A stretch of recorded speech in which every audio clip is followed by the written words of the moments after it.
Hello mga kapanalig, I missed you. Kamusta? No, hindi ko pa natatapos yung sinulat kong research regarding sa history ng MCGI kasi yung MCGI ay bunga ng Iglesia ni Cristo. Talagang kung walang INC, natatag ni Felix Manalo, walang MCGI. Kaya kayong mga MCGI kayo, malaki ang utang na loob nyo sa INC. Kasi hindi mag-exist ang MCGI kung walang INC. Kaya kung ang INC dito sa Pilipinas, hindi yan na itatag, wala pong MCGI. No? Wala pong MCGI. Kahit yung iglesia, iglesia ni Cristo, iglesia ng Diyos o iglesia ni Jesus, yung kay Antropada, sino ba yon? Yung teacher ni Eli Soriano, si teka lang, kukunin ko yung notes. Kahit yung anong ba pangalan nun? Si Nicolas, ayun, Nicolas Perez. Diba meron siyang tinatag yung Iglesia ng Diyos kay Cristo Jesus noong 1931. Kung wala po ang Iglesia ni Cristo, wala ang iglesia na, iglesia ng ano ba yan? Iglesia ni Kulapo. Kung wala po ang INC na tatag ni Felix Manalo dito sa Pilipinas, wala po at hindi mag-e-exist yung Iglesia ng Diyos kay Cristo Jesus na itinatag ni Nicolas Perez noong 1931. Kasi, nung naitatag yung INC sa Pilipinas, tapos si Felix Manalo noong 1922, nagpunta ng Amerika yan eh. Nagpunta ng Amerika yan si Felix Manalo. During that time, nagkaroon ng issue si Felix Manalo patungkol dun sa pambababae niya, 'di ba? Diyan umusbong yung mga issues na kinasuhan siya. Nagpunta siya ng Amerika. Yung nagpunta siya ng Amerika, yung mga dapat oordinahang mga ministro ay umalis. Nag-akla sila sa INC. Kaya ang ginawa nitong mga mga dapat oordinahan ng mga ministro, naggawa ng sariling grupo. Yung grupo na yun ay tinatawag na Verdadero de Cristo. No? Yun yung tinatawag na Verdadero de Cristo. Ano tong Verdadero ni Cristo? Pag sinabing Verdadero de Cristo, salitang kasi to salitang Espanyol yung Verdadero de Cristo. So pag sinabing Verdadero de Cristo, salitang Espanyol na ang pag ita-translate natin sa Tagalog, ang tunay na simbahan ni Cristo. Kaya pag sinabing Verdadero de Cristo, ibig sabihin nun, ang tunay na simbahan ni Cristo. Yan, yung nag-aklas, yung mga dapat oordinahang ministro sa INC, etong mga nag-aklas na to, kasi na-disappoint sila na ba tong si Felix Manalo, may kaso, may issue tungkol sa pambababae niya. So, nagtayo rin sila ng sarili ng grupo. Yun yung Verdadero de Cristo. Tong Verdadero de Cristo naman na to, dito galing si Nicolas Perez. No? Ngayon, dahil dito galing si Nicolas Perez sa Verdadero de Cristo, ang ginawa ni Nicolas Perez, nagtatag ng sarili niyang sekta. Yun yung tinatawag natin na Iglesia ng Diyos kay Cristo Jesus. Yan, ang founder niya si Nicolas Perez. Ngayon, pagkamatay ni Nicolas Perez, dahil naging estudyante niya si Eli Soriano, no, naging estudyante. Kasi nung magsi 17 years old pa lang to si Eli Soriano, ay sinama siya ng mga magulang niya doon sa pagtuturo o sa ginagawang pagla-lecture ni Nicolas Perez. At talagang na-amaze siya. Kasi pinagdiinan ni Nicolas Perez doon yung mga talata pagdating sa Iglesia ng Diyos. Kaya na-amaze si Eli Soriano. At si Eli Soriano yung natatangi at nag-iisang inordinahan ni Nicolas Perez para maging ministro ng Iglesia ng Diyos kay Cristo Jesus. At ang nagbinyag kay Eli Soriano si Nicolas Perez mismo. Kaya nung namatay ito si Nicolas Perez, ine-expect ni Eli Soriano na siya yung susunod na successor. But sadly, nung namatay kasi si Nicolas Perez, hindi siya nagbigay sa mga miyembro niya, hindi siya nagsabi na si Eli Soriano yung ipapalit dun sa posisyon niya. Kaya nagkagulo sila, nagkagulo yan yung Iglesia ng Diyos ni Cristo Jesus, nagkagulo sila. Yung nagkagulo yan, dahil nga doon sa Iglesia ng Diyos ni Cristo Jesus, walang tatayo. No? Naglaban sila nung babae, nalimutan ko na pangalan ng babae. No, naglaban si Eli Soriano at saka yung babae. Yung babae yung pumalit doon kay Nicolas Perez. Kaso, ang siste, nung umalis doon si Eli Soriano, doon siya nagtatag ng MCGI. At maraming kaanib ng Iglesia ng Diyos ni Cristo Jesus, na kaanib ni Nicolas Perez ang umalis doon. Bakit?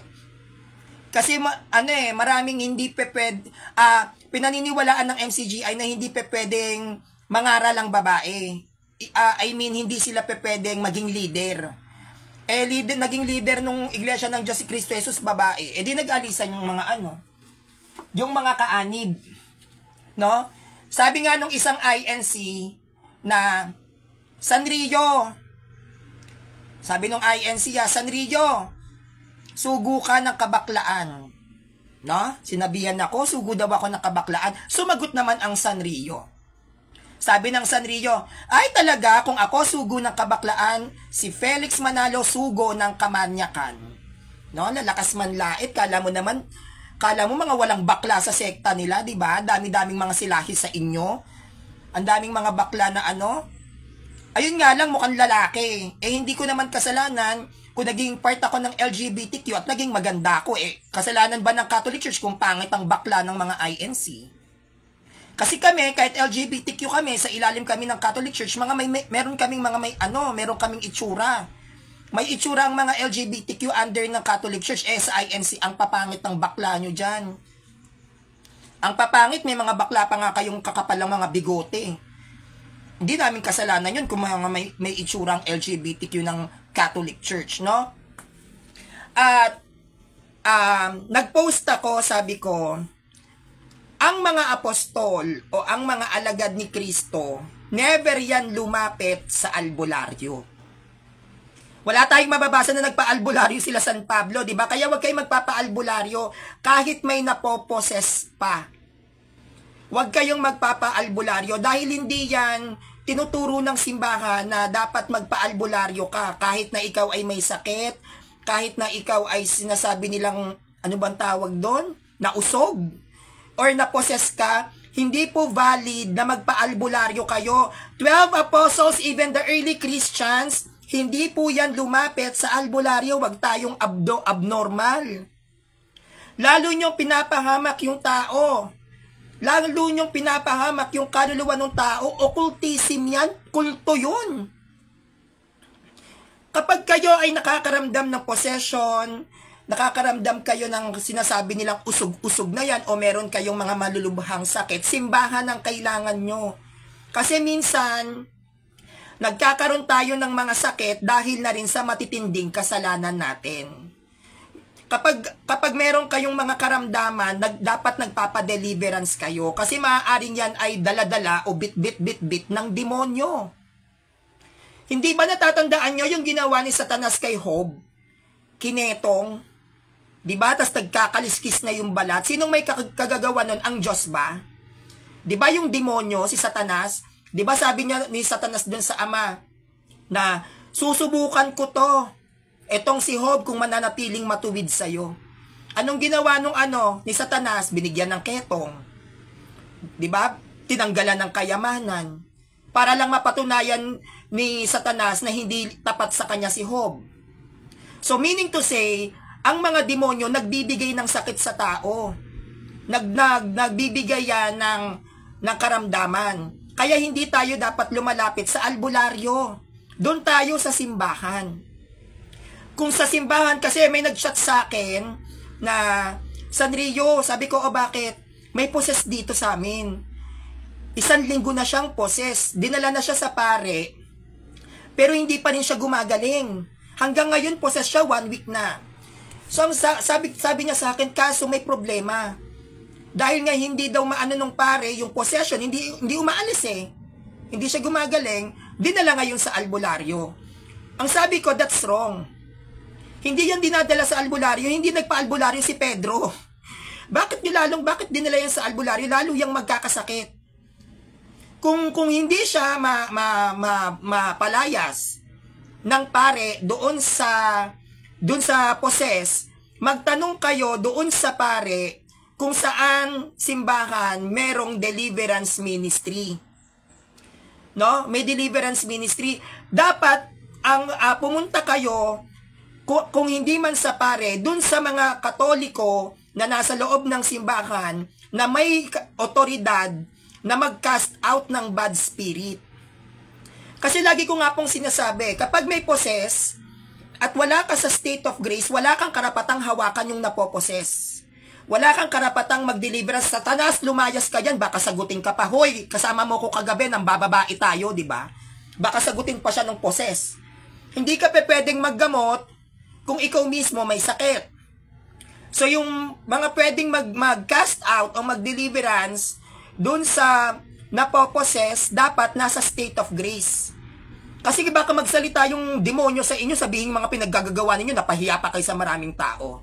No? Ngayon, kung hindi talaga siya gumagaling, talagang possess pa siya, sabi ko sa kanya, no, magtanong siya doon sa pare, kung saan diyan sa lugar nyo merong deliverance ministry or kung saan makakahanap ng exorcist priest. Hindi tayo pwedeng magbida-bida. Bakit niya iaasa sa albularyo? Pag sinabing albularyo, marunong yan mangkulam. Ano ba yung pangkukulam? Mortal sin yan. Tapos palalayasin yung demonyo dun sa katawan ng tao na yung tao pang magpapalayas mangkukulam. Mali, di ba? Hindi siya holy. Para umalis yung evil spirit na nagmamanifest sa isang tao, dapat holy. Kasi hindi naman holy yung evil spirit eh. Holy ba evil spirit? Hindi. So yung may kakayahan na magtaboy o mag-alis ng bad spirit sa katawan ng tao, dapat holy. Dapat nasa state of grace. Hindi ka pwedeng magtaboy ng evil spirit, tas ikaw naman, punong-puno ka ng kademonyuhan sa katawan, di ba? Hindi naman pwede yun. Magtataboy ka ng evil spirit, tas yung punong-puno ka naman ng kademonyo dyan sa espiritu mo, baka sabihin pa sa'yo, tropa, kamusta ka? Di ba? Kaya wag po nating ugaliin na pumunta ng albularyo. Hindi po yan nakakatulong sa atin. Hindi yan nagbibigay ng kabanalan sa isang tao. Mas lalo lang ninyong pinapahamak ang mga kaluluwa ninyo. Dahil nasa Bible yan, ha? Tapos, nag-presentations ako nag-post ako na ang 12 apostles ay hindi protestante. Protestante ba ang mga apostles? Di ba hindi naman? Sino yung unang protestant? Si Martin Luther. So, lahat ng mga lumaban sa Catholic Church na pinasimulan ni Martin Luther, protestant ang tawag doon. Kaya nga hindi nila pwedeng i-claim na sila yung tunay. Dahil walang apostles na protestant. Even yung born again. Hindi nila pwedeng i-claim yan because the born again is a form of baptism. Hindi yan grupo. Hindi yan samahan. Kundi yan ay pagbabautismo o pagbibinyag sa Tagalog. Hindi po ba? Ngayon, ang sabi ko sa kanila, tayong mga Katoliko ay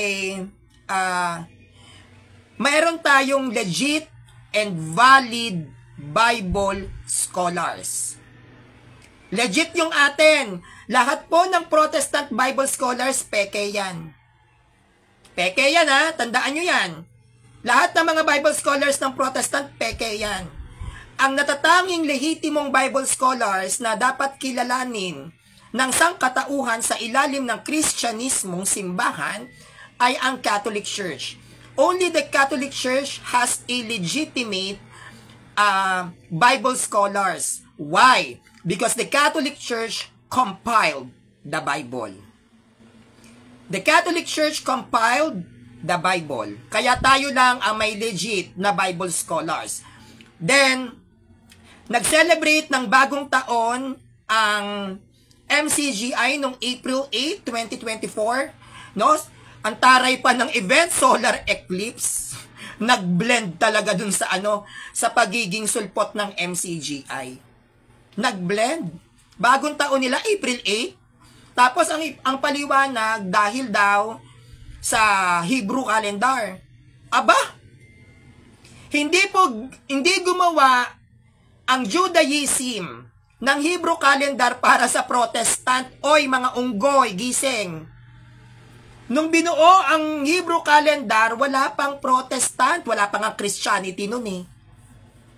Anong karapatan ni Eli Soriano gumamit ng Hebrew calendar? Para yan sa Judaism. Kalendaryo ng mga Hudyo, kaya nga Hebrew eh. Hindi, wala kayong karapatang gumamit ng ng Hebrew calendar, mga MCG. Ay, magsipag-gising-gising nga kayo dyan. Nako, nasa na ba yung mga utak nito? Nasa talampakan. Tsaka, mga kapanalig, bukas, Sunday, Lord's Day, magkakaroon tayo ng live debate. Suportahan nyo ko sa Russia TV. Ang makakalaban ko ay isang Seventh-day Adventist, si Giller Pacana. Isa siyang pastor. Ewan kung pastor ba tawag doon sa mga SDA. Nagtuturo siya sa SDA. So, lumalaban siya talaga sa platform ni Kuya Rasha, sa Rasha TV.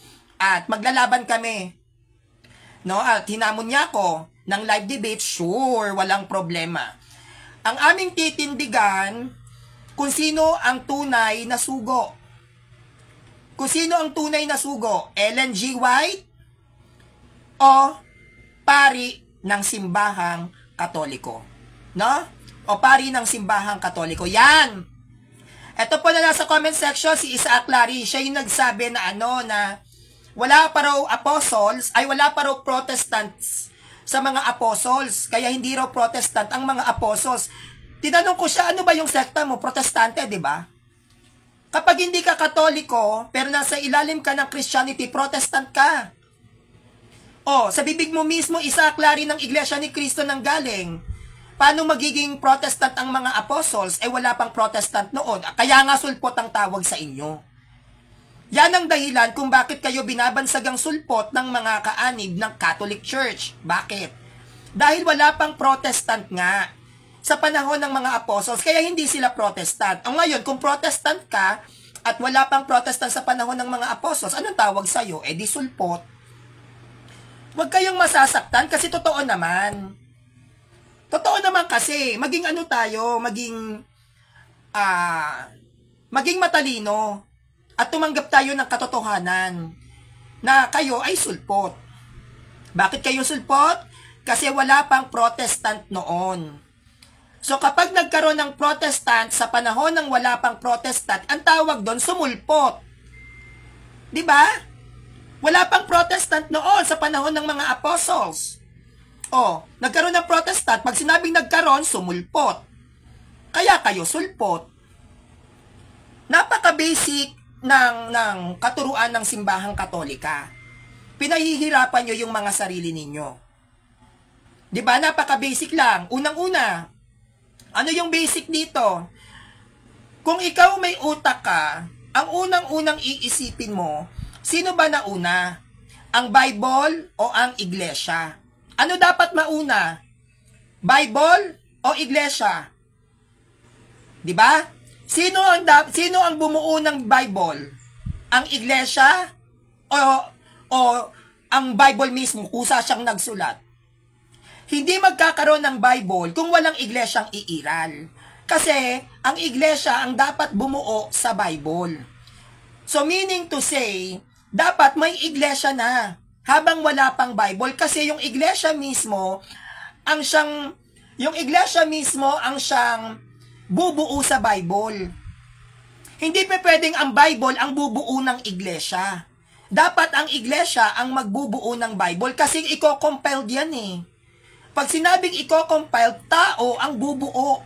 At yung mga taong ito na siyang bubuo ng Bible ay nasa loob dapat ng isang iglesia. That's why the Catholic Church exists na wala pang Bible, kaya meron kaming traditions. Gumamit tayo ng common sense. Ang katuruan ng simbahang Katolika o ang mga katuruan pagdating sa relihiyon, ginagamitan lagi yan ng common sense.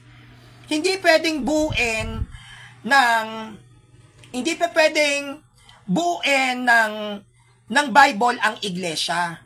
Ang iglesia po ang bubuo sa Biblia. Tandaan nyo yan, ha? Ang iglesia ang dapat bubuo sa Bible. Kasi ang magko-compel ng Bible ay mga tao. At dahil i-compelled ng mga tao ang Bible, kinakailangan ang mga taong ito na magko-compelled ng Bible ay nasa loob ng iglesia.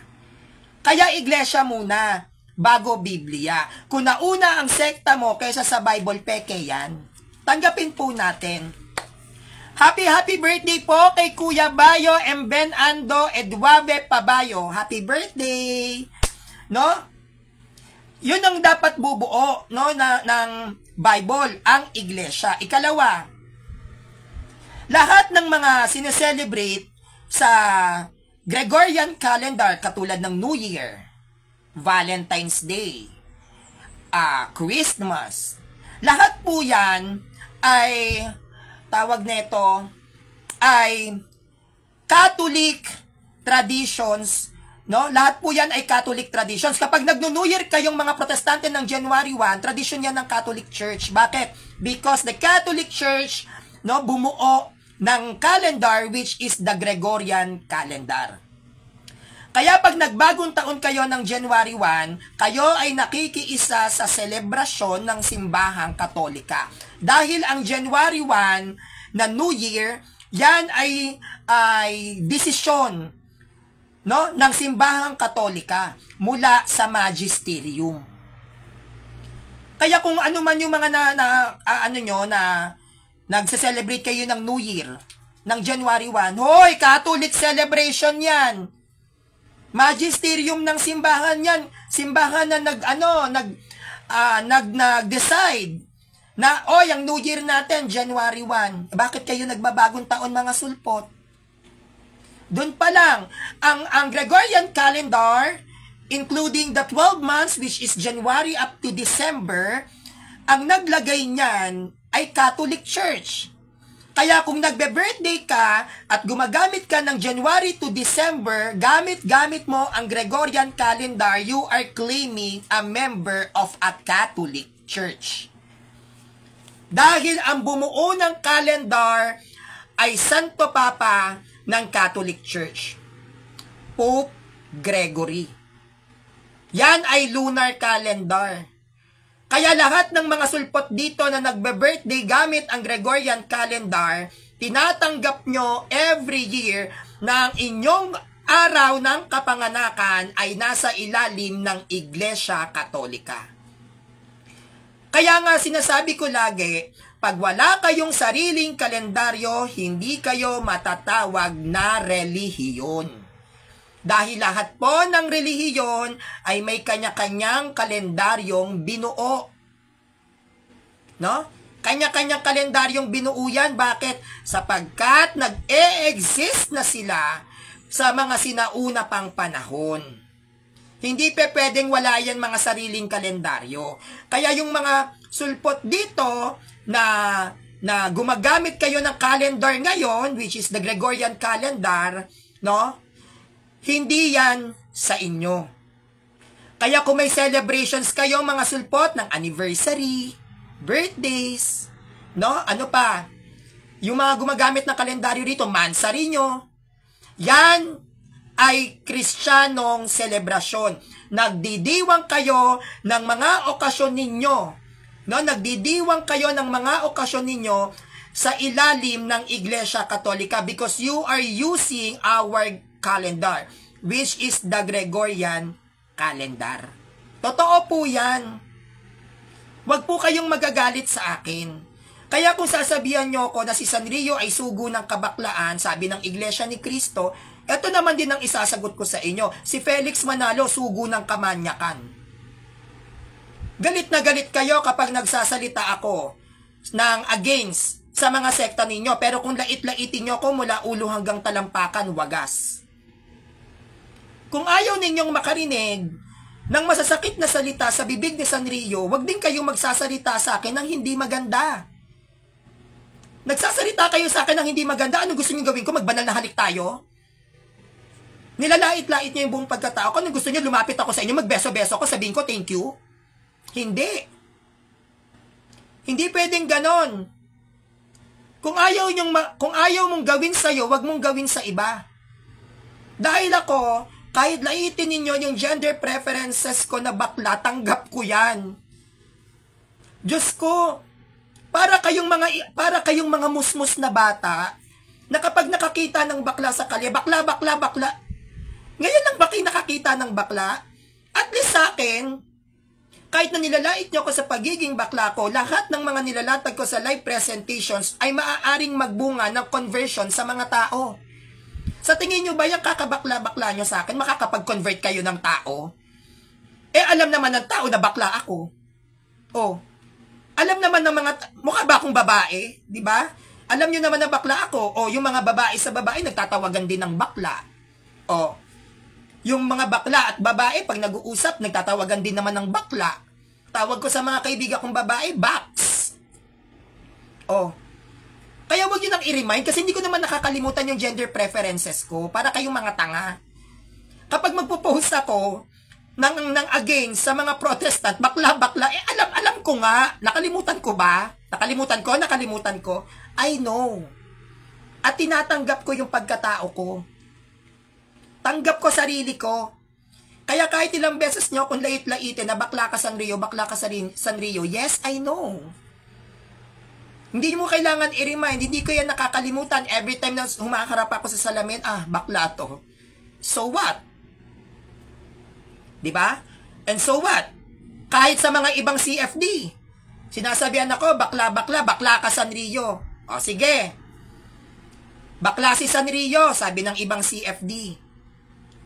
Tignan nyo naman yun na nag-SDA. Straight na lalaki yon. Vice President pa, nagsulpot. Sino ngayon ang bakla sa aming dalawa? Si Denmar Santiago. Lalaki yon, di ba? Nag-SDA din, nagsulpot. Sino ngayon ang bakla sa aming dalawa? Matatawag mo ba tunay na lalaki ang iwan mo sarili mong simbahan? Matatawag mo ba na brusko ang isang lalaki at kahanga-hangang lalaki? Ang iwan mo at talikuran mo ang tatag ni Kristo, mga depender pa yan. Mga sikat at kilalang depensor, hinahangaan ng maraming Katoliko, mga matatalino, nasa SDA ngayon. Samantalang ako, magmula nung pandemya, 2020, up to now, kahit na ilang beses akong nakakarinig na Sanrio, bakla ka, nananatili akong depensor ng simbahan, hindi ako nagpapahinga. Patuloy ako na nagsasaliksik para may maituro sa mga kapanalig kong Katoliko. Sila, may posisyon, kilala sa mga CFD chapters, kilala sa mga Catholic churches, dito sa Pilipinas, nasan ngayon? Nasa SDA. Samantalang ako, sa ibang CFD na hinahamak-hamak nyong bakla lang ako, walang baklang CFD hanggang ngayon. Nakatindig ako para depensahan ng simbahan. Bakit? Dahil nasa intensyon yan. Palibasa kasi, sa ibang mga CFD, ang intensyon nyo lang magpasikat. Gusto nyo, pinapalakpakan kayo ng mga tao. Yan kasi intensyon nyo, tingnan nyo, hindi nagtatagumpay. Kung ang intensyon mo sa pagiging CFD mo, gamitin ng simbahan, dahil uhaw na uhaw ka sa compliment ng mga tao, hindi ka magtatagal. Dahil mali ang intensyon mo. Tingnan nyo si Denmar Santiago. Diba? Feel niya pa na-convert ako bilang Katoliko. Pinapalakpakan siya ng mga tao. Ay, ang galing naman talaga ni Denmar. Napakabuti, napakabait ni Denmar. Nagbalik Katoliko, praise God, ganun pa tayong lahat, diba? Feel niya nung una. Pinag-uusapan Diba? Ngayon, yung dumana siya ng spiritual dryness bilang Katoliko, nasan ngayon? Iniwan. Kung ano ang ginawa ni Denmar dito sa pagiging Katoliko niya as CFD, para lang i-proclaim na, balik Katoliko na ako. Tinawag ako ng Diyos. Anong ginagawa niya ngayon sa SDA? Di ba ganun din? Sulpot ang Katoliko. Kung paano siya, feeling niya siya si Dingdong Dantes. Feeling niya siya si Dingdong, nakakaway-kaway ang mga Katoliko maghihiyawan dahil sa pagbabalik niya. Diyos ko naman. Kaya tignan nyo, Yung ginawa niya rito, pagpapasikat nung nagbalik Katoliko siya, ganun din ang ginagawa niya ngayon sa SDA. Nung nagbalik SDA siya, feeling niya artista siya. Ang pagiging CFD ko, pinasok ko to hindi para mag-artista. Kung ang intention mo ay pag-aartista, Diyos ko, hindi ka tatagal. Hindi pa hihintulutan ng Diyos yan. Nagamitin mo yung simbahan niya sa ano, gamitin mo yung simbahan ng Diyos sa kademonyuhan. Totoo yan. Ang dami ko pong kasabayan na sikat na CFD. Nasaan sila ngayon? Ang dami kong kasabayan na iba't ibang GC ng mga org. Asan sila ngayon? Ang AMS, ang Ave Maristela, Catholic Defender, yung mga grupo kong yan, maraming grupo ng mga Katoliko ang nagtangka, nagibain yan. Pero ni isa sa kanila walang nagtagumpay. Hanggang ngayon matibay ang Ave Maristela Catholic Defender. Mas lalo silang gumagaling. No, magagaling po yung mga grupo ko. Proud ako diyan. Ipinagmamalaki ko yung mga grupo ko. Magagaling talaga sila. Pero yung mga nagtayo dati ng grupo-grupuhan lang yan. Babagsak yan. O nasan sila ngayon? Bagsak na. Alam po ng mga pioneer ng AMS.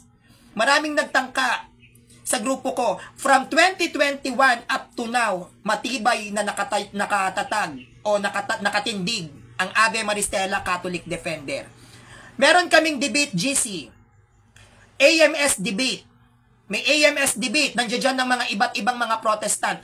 Lahat po halos ng protestante doon, kung kailan ko yun itinatag, nandoon sila.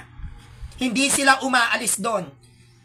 Sa totoo nga lang po, sa sobrang aktibo ng mga debatista na nandoon ng mga protestante at katoliko, kahit na sila ay nagdedebate, na kabuo ng friendship. Naging magbabarkada mga protestant doon. At masaya ako. Na nung una mahirap kasi syempre hindi mo kapanalig. Pero ngayon naging magkakaibigan sila. Iba't ibang mga religion nandoon. May born again doon. May MCGI, may INC, may Catholic. O meron dong free thinker. May atheist. Iba-iba yung nandoon. O nung tumagal-tagal naging magkakaibigan. Kasi po ang ikatatagal mo bilang isang CFD ay nakabatay sa intensyon mo. Hindi ka magtatagumpay kung may masama kang intensyon. Marami na po akong pinagdaanan nung ako ay pumasok sa CFD. Ilang beses akong pinalaya sa bahay. Lahat po ng nilipatan ko, pinalalayas ako. Bakit? Dahil gusto nila akong maging protestante. Yan ang totoo. Alam yan ng mga nakakakilala sa akin. On the spot yun, lalo na nung pandemya. Pinalalayas ako. Anong sabi sa akin? Magbo-born again ka. Hindi ako mag-mention pala. Hindi born again. Hindi ko siya i-mention kasi pasintabi na lang sa mga kaibigan ko na protestant. Magpa-protestant ka o lalayas ka. Pag nag-protestant ka, libre ka sa bahay. Dilibre daw ako sa bahay, pero sasamba ko. Anong sabi ko? No. My faith is not for sale and I am not for sale. On the spot yon, lumayas ako.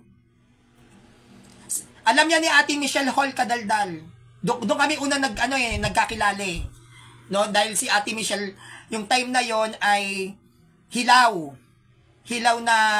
na Katoliko. Kaya yung time na yon umiiyak ako sa kanya. Sabi ko, Ate Michelle, pinapalayas na ako on the spot. Yung araw na yon, ang ginawa ni Ate Michelle, sige Sanrio, pack up mo lahat ng gamit mo.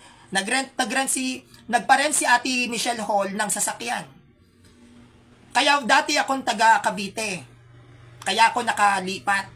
Sa ikalawang nilipatan ko, gano'n na naman. Gano'n na naman yung nangyari. Mag-protestant ka. Pag hindi ka magpa-protestant, talayas ka dito. Anong sabi ko sa kanila? Paulit-ulit, my faith is not for sale. I am not for sale. So on the spot, pinalalayas naman ako. Yung on the spot na yon na pinalayas ako, di hakot gamit ako, nilalaban ko ang simbahan noon. Nagtulong-tulong ang mga AMS noon, nakaanib, para makapag-down ako ng bahay. Hindi ako humihingi sa kanila. Anong sabi sa akin? Sanrio, kami bahala sa'yo. pagpatuloy mo yung ginagawa mo. Kaya habang nag-iimpake ako ng gamit, nagtuturo ako. Dumating ako sa point nung ako ay nasa CF lang, sa gitna ng pagtuturo ko sa mga kabataan, umiiyak ako, humahagulgul ako sa bigat ng problema ko. Pero ang sabi ko sa kanila, sabi nila sa akin, Sanrio, mag-me time ka muna. Mag-me time ka muna. Sabi nila para mailabas mo yung sama ng loob mo. Sabi ko, hindi. Trabaho ko to bilang CFD. Can you imagine, nagtuturo ako sa mga kabataan sa grupo mismo ng CF lang, kung saan galing yung Alfie Java. Siya pa humahawak sa akin, alam niya yan. Humahagulgul ako sa sobrang bigat at hirap ng pinagdadaanan ko. Pero ang lagi kong sinasabi, material na bagay lang yan, ibibigay ng Diyos sa akin yan. Binigyan niya ako ng trabaho, no matter what happen, rain or shine, the show must go on. Nagtayo ako ng grupo, ilang beses yung sinubukang gibain, mag-aabogado pa, kakasuhan daw ako, ganito, ganyan, May nagawa sila? Wala. Nasa intensyon mo yan. Kung paano mo isasabuhay ang pagiging CFD mo. Hindi yan dapat pinagkakakitaan. Kung meron man mga tao na humahanga sa mga CFD at dahil sila ay nagagalak at natutuwa, dahil ang CFD na ito ay marami silang natututunan, no? Ibigay nyo din dapat ng tama yung kailangan nilang tanggapin. Kung binibigyan nila kayo ng pinansyal o ng material na bagay, make sure na yung bawat pagbibigay ng tao sa inyo, mga CFD kayo, ay deserve nila. Deserve mo. At dapat pinapalitan mo yan ng mas maayos na aral. Hindi yung kabig lang kayo ng kabig para kayong mga buwaya. Ako, opo, may mga kaibigan ako na Sanrio, panload mo. Sanrio, bumili ka ng libro. May mga Katolikong nagmamahal sa akin. Pero ang lagi kong sinasabi sa sarili ko, hindi nyo panghihinayangan ang pagsuporta nyo sa akin. Dahil mas lalo ko pang sasaliksikin palalim ng palalim ang katuruan ng simbahan. It is not about the material things that I receive kung bakit ako nagla-live. It is not about the material things. It is about the feelings of being in love. It's about the feelings of to be loved. Masarap sa pakiramdam na alam mong may nagmamahal sa'yo. Masarap sa pakiramdam yung alam mo na may sumusuporta sa'yo because all my life, mag-isa ako na lumalaban sa buhay. Wala akong, all my life since childhood ko, walang naniniwala sa akin. Lagi akong inaasa kahit ang sarili kong mga kadugo, baluga ka, ang itim mo, pangit ka, bakla ka. Both side, both mother and father side. Lagi akong binubuli ng mga pinsan ko, ng ibang mga kamag-anak ko. Kaya ako, sanay akong mag-isa, sanay akong lumaban mag-isa. Pero yung naranasan ko na mahalin ng mga kapanalig ko, yung pakiramdam, yun yung hinahanap ko, na which is natagpuan ko pa sa social media. Kaya ako naging buo. 'Di ba? Hindi ka man naging buo dahil hindi ka nakatanggap ng pagmamahal sa sarili mong mga magulang o sa pamilyang meron ka, hindi man ako naging buo doon, but at least binuo naman ako ng mga kapanalig kong Katoliko. No, binuo nila ako. Kaya ako ganito dahil sa pagmamahal at pagtitiwala nila sa akin. Kaya yung mga CFD na yan na tumalikod, ang habol lang naman yan popularity at saka hindi ako naniniwala na walang money involved dyan. Come on. Catholic faith defenders, they know the doctrines of the Catholic Church. Nakikipagdebate sila online. Pupunta ka sa isang Protestant? Alam mo yung aral? Oh, imposibleng lumipat kayo nang wala kayong mapapala. Wag ako. Noong mga panahon na ako ay lumalaban sa debate, bago-bago pa lang, way back 2021 or 2022, Maraming mga Protestant ang nag-o-offer sa akin ng pera. Yes. Mababa ang 10,000 pesos. Totoo po yan. Ask them kung tinanggap ko. Hindi ko tinanggap yan. Because I am not for sale. Imagine mo, magaling kang Katoliko, CFD ka, debater pa, bakit ka magpa-protestante? Anong dahilan? Hindi nila pwedeng sabihin na, doon nila nakita yung aral. Yung history, alam nila. Yung history, alam nila, wag silang sinungaling. Kala nila, alam nila history. Imposible naman natalunin sila ng mga pastor. Dumedebate nga ng online Di ba? Dumedebate nga ng online. Posibleng hindi nila alam ang history ng simbahan. Bakit kayo nag-protestant? Kasi meron kayong mapapala. Hindi ako naniniwala na walang money involved yan. Papasok ka sa protestant, wala kang mapapala? Sigurado? Dito nga sa Katoliko Ako, sa pagiging CFD ko, wala naman akong pera rito Pinapasahod ba ako ng pare? Hindi. Wag mo sabihin nag-protestant kayo. Kasi nandun yung tunay na aral. Mga debater kayo ng simbahan. Tatalunin kayo ng pastor. Sige nga. Sinong CFD? Sinong magaling na CFD? Nalelekturan ng isang pastor tas maniniwala. Magaling nga Alam mo yung aral pag sinabing magaling ka, bakit kayo nandiyan? Tatalo kayo ng pastor? Charot. Meron kayong tinatanggap dyan, wag ako. Sabihan nyo man kaming mga Katoliko na pagano, at least hindi kami bumibili ng protestante. Never bumili ang simbahan ng protestante. Bakit? Because we are the true church. And we Catholic members are confident na mako-convert ka. Sinong pare ang bumili ng protestante? Sige nga. Kapag hindi kayo nakakapagsimba, sinong pare ang nagbabahay-bahay? Bakit di ka nagsisimba? Samantalang kayo talagang pinupuntahan nyo pa sa bahay. Nag-SDA, Alfie Jaba, Denmar Santiago, nag-SDA kayo dahil natalo kayo ng pastor sa aral, talaga ba? Tandaan mo, Denmar, dati ka ng alaga ni Kuya Rocky Tulog. Bago ka pa pumasok ng Katoliko, alaga ka ni Kuya Rocky Tulog, yung humahawak ng ABM, Adventist Bible Ministry. Dati ka ng alaga niyan, talaga ba? Debater ka ng Catholic Church, na-convert ka ng SDA, debater ka, CFD ka, naging national organizer ka ng CFLAM, na-convert ka ng SDA ulit, talaga ba? Imposibleng wala kang napapala dyan, wag ako. Alfie Jaba, ikaw pa yung nagturo sa akin ng purgatory, marami kang alam sa history, ang dami mong libro ng pang theology, ang tagal mong tumira sa simbahan, na-convert ka ng pastor, talaga? Vice President ka, external Vice President ng CFLAM, mako-convert ka ng pipitsuging pastor, talaga ba?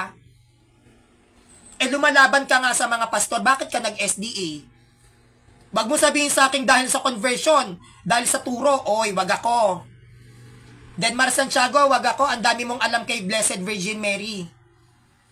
Ang dami mong alam dahil Marian ka ng Catholic Church. Biglang na-convert ka ng SDA, sa turo? Talaga ba? Galing ka na ng SDA? Galing ka na ng SDA. Bago ka nagkatoliko, SDA ka. Bakit ka nagkatolik? Kasi alam mo ang katuruan ng simbahan. Tas ngayon babalik ka sa Sa SDA, lahat ng aral ng SDA, alam mo na. Wag mo sabihin na convert ka na naman ulit dahil may nalaman ka na namang aral, debater ka ng SDA. Wag nga kayong charot-charot. Sinacharot-charot nyo ko, Diyos ko, magcharutan tayo dito. Alfie Jaba, external vice president, na-convert ng pastor, talaga ba? External Vice President ng CF-Lab, magaling na debater na CFD, na kinonvert ka ng pastor na pipitsugin. Ako nga na hindi taong simbahan, partida. Hindi po ako taong simbahan, self-study pa nga ako Na-convert ba ako? Partida yan. Hindi pa ako taong simbahan Hindi ko nga alam yung mga yung mga ibang, hindi pa nga ako nakakakita ng actual na na kasal na ako yung imbitado, yung nakaupo ako sa o partida yan, yung mga ibang mga seremonya sa simbahan. Yung iba doon, hindi ko pa na-experience, pero hindi ako ma-convert to think. Hilaw na katoliko ako. Kayo, mga lamog-lamog na kayo na katoliko, mga hinog na, na-convert ng hilaw na pastor. Hindi nyo pwedeng sabihin na kaya kayo na-convert dahil sa aral. Oy, wag ako, nek-nek. Alam nyo traditions ng simbahan Alam nyo ang traditions ng simbahan, ilang mga kabataan ng mga hinahawakan ninyo? Hilaw na pastor na convert yung hinog na CFD? Alam nyo na lahat ng turo ng simbahan. Bakit kayo lumipat? Hindi pwedeng sa aral yan, wag ako. Hindi pwedeng sasabihin nyo dahil sa doktrina ng simbahan, huy, wag ako. Hindi ako kahapon pinanganak.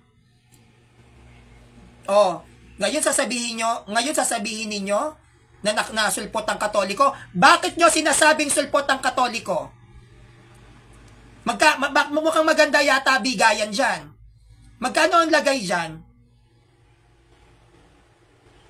Kaya lagi ito ang sasabihin ko. Sa dating Vice President ng CF-Lab na si Alfie Tambolero Jaba, oras na salingin mo ang katolikong simbahan kahit dati pa kitang mentor, lalabanan kita. Hindi kita uurungan. Ako pa ba?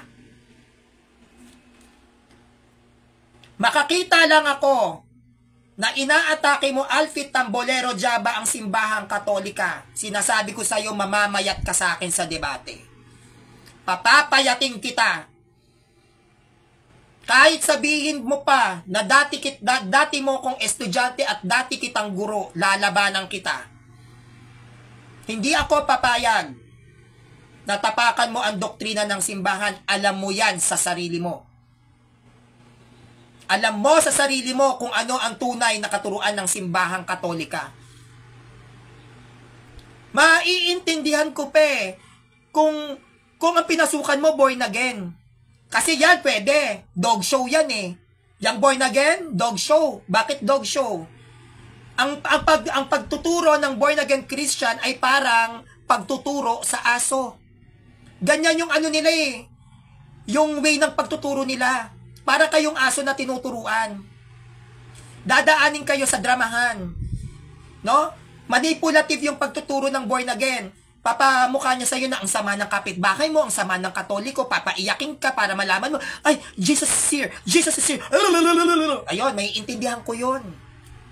Sa mga madadramang babae, sa mga madadramang lalaki dito sa buhay, mga punong-puno kayo na kadramahan, maiintindihan ko kung magbo-born again kayo. Kasi dramahan ang labanan dyan, heavy drama, Judy Ann Santos. Pero SDA, my God, are you sure hindi kayo kakain ng baboy? Denmar Santiago? Alpi Jaba? Sinigang na baboy pa paborito mo? Bawal baboy dyan, hindi kayo kakain ng baboy, Charot! Denmar, hindi ka kumakain ng baboy hanggang ngayon, wag nga ako. Eme-eme ka talaga. Puro kayo kaemehan sa mga, ang dami nyo kaemehan sa katawan, ang dami nyo katsaringan. Mga charot-charot kayo. Naging katoliko kayo. Mga katoliko kayo. Ang sarap ng baboy, hindi kayo kakain. Hindi magbababoy? Sos. Alam nyo yung aral sa baboy, linalabanan nga ni Denmar Santiago mga INC sa dugo Di ba? Nagla-live debate yan si Denmar Santiago pagdating sa aral ng dinuguan. Naiintindihan mo yan, Denmar, yung dinuguan. Si Alfie Jaba, lumalaban ka pagdating sa usapin ng baboy, yung mga nilinis na ng Diyos na mga hayop. Alam mo yan, naiintindihan mo yan, Alfie Jaba, hindi ka kakain ng baboy. Talaga ba? Sos, ang tagal mo na tumira sa ano? Sa simbahan. Imposible naman yung pari doon, hindi ka pinapakain ng baboy, we. Talaga ba? Sos, mga style nyo, bulok. Hindi nyo pwedeng sabihin sa aming mga CFD na na-convert kayo dahil sa aral. Oy, mga tukmol, aral kayo. Walang aral. Walang aral na Katoliko ang pwedeng ma-convert ng pipitsuging pastor. Diyos ko, day. Sinong nag-convert sa inyong pastor? O, sige nga. Sinong nag-convert sa inyong pastor? Ipakilala nyo nga ako. Sinong nag-convert na pastor sa inyo? Ang mga pastor, pag i-convert ka, ang unang-unang ilalatag niyan, rebulto. Alfie Jaba, tinatanggap mo, Diyos-Diyosa ng rebulto ni Maria? Yayakapin mo yan. Tatakwil mo si Maria. Wag ako, Alfie Jaba, VP ka ng CF Lam. Tatakwil mo lahat ng santo ng Catholic Church. Hindi mo na pwedeng tawaging Mama Mary, si Maria. Talaga ba? Tanggap mo? Wag nyo akong chinacharot-charot. Ako nga partida, wala akong legit na Catholic organizations. Tinatakwil nga ako ng ibang CFD, org. Natakwil, hindi nga ako tanggap Pero, hindi ako na-convert. Pero kayo, hello, ang dami yung org. Paano kayo kinonvert ng pastor? Anong tinuro sa inyo? Nasulpot ang Catholic Church? Hindi nyo ba, alam nyo yan, di ba? Denmar Santiago at Alfie Jaba, Alfie Tambolero Jaba, alam nyo yan, that the Catholic Church nag-start sa Jerusalem. May mga standard references kayo. Paano kayo kinonvert ng mga hilaw na pastor? Valenton Santiago, yan ang inaantay ko. Sabi ni Valenton Santiago, ba't hindi na lang kayo magdebate ni Alfie Sanrio? Inaantay ko siyang atakihin ng simbahan. Lalabanan ko yan. Kasi di ba to think, kung lalagyan natin ng logic, pag ang isang Katoliko, kasi ako noon, yung pinanghinaan ako ng loob, talagang magbo-born again dapat ako. Kasi, ang born again, maiintindihan ko Kung magbo-born again sila, maganda music ministry nila. Aminin naman natin talaga, maganda music ministry ng born again, lalo na kapag nag-worship sila, talagang party-party. The which is, siya ay naaangkop sa mga kabataan ngayon. Di ba, hindi siya makaluma, hindi siya pang matanda, yung way ng mga born again. Maiintindihan ko. Di ba? SDA, my God. At ang nakakapagtaka doon, paano sila kinonvert? Anong tinuro ng mga pastor sa mga CFD na to para maging SDA? Paano? CFD kang sikat. CFD kang magaling. Kilala kang CFD. Paano sila kinonvert ng pastor ng SDA? Unang-una pa lang, sa laban pa lang ni Father Darwin Gitgano at ni Kuya Fernando Camacho, alam na natin sinong lamang. At alam kong pinanood nila yun. Kaya, nakakapagtaka. Paano ka na-convert? Saan topic? Lahat ng basic catechism ng Catholic Church, kabisado nila. Diba? Common sense. Halimbawa ako, kukunin ako ng SDA. Anong itatanong nila sa akin? Diyos-Diyosa ng rebulto? Hindi nila alam yan? Stand ng sacred images ng Catholic Church? Anong itatanong sa kanila? Na the Seventh-day Adventist Church is a true church? Hindi ba nila alam yung mga standard references ng simbahan? Kung saan naitatag ang Catholic Church? Ano pwedeng itanong ng SDA sa isang magaling na CFD? Wala silang pwedeng lusutan dahil aral sila. Kaya nakakapagtaka, paano sila na-convert? Di ba? Siyempre, pag na-convert ka, inaralan ka ng pastor. Sinong pastor? Kung nagawa ng pastor na to na i-convert ang dalawang kilalang CFD ng Katolikong simbahan, bakit hindi nila yan ilaban kay Father Darwin? Para mas lalong maging malakas yung sekta nila. Ako yan? Nakapag-convert ng dalawang CFD magagaling? Nakuha, naging SDA? Kung sino man yung pastor na yan, ilaban nyo kay Father Darwin. Kasi magaling eh. Para makapag-convert ka ng dating vice president ng CF Lamp, ma-convert mo? Saan? Sa aral? Iko-convert CF ding Vatican sa aral ng SDA?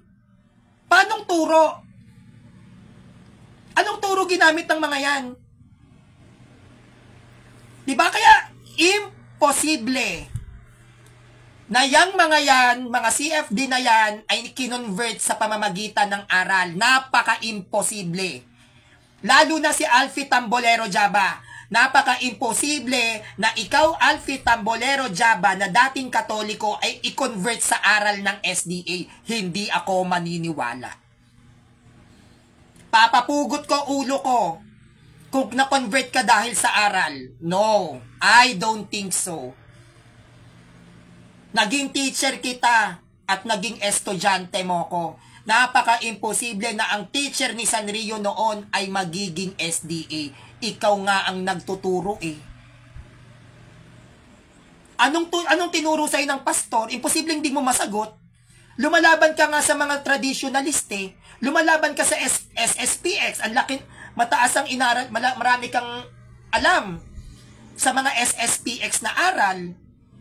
Lahat ng klaseng Katoliko, mapa-traditionalist, no? Mapa-Roman Catholic Church, even Orthodoxy.